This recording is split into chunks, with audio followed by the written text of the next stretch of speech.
देबो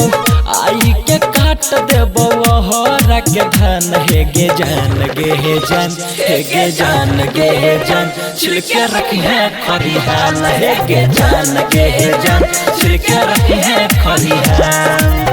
आई के काट देबो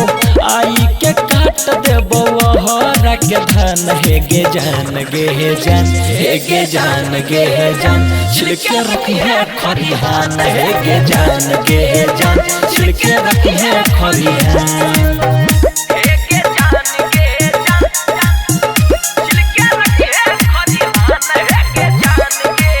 मिक्स बाय शैलेंद्र बाबू बाबू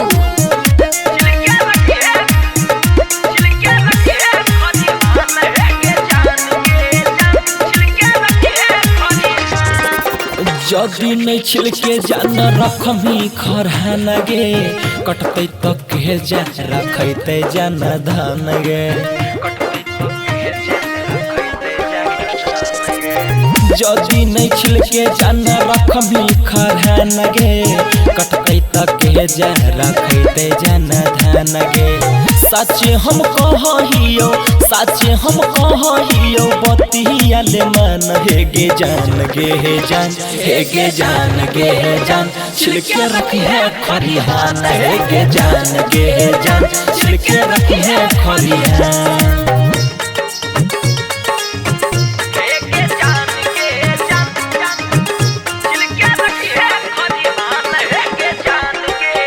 मिक्स बाय शैलेंद्र बाबू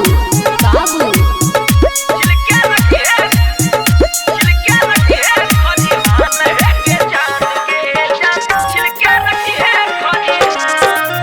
जितना ले हो तो जाना उतने तू करी है सौरभ सुगमा देवर से नहीं डरी है जितना ले हो तो जाना उतने तू करी है सौरभ सुगमा देवर से नहीं डरी है राइटर शैलेंद्र से हकहु पहचान है गे जान गे हे जान हे गे जान गे हे जान छिलके रखी है खरिहान हे गे जान गे हे जान छिलके रखी है खरिहान। माँ प्रतिमा रिकॉर्डिंग स्टूडियो शेखपुरा।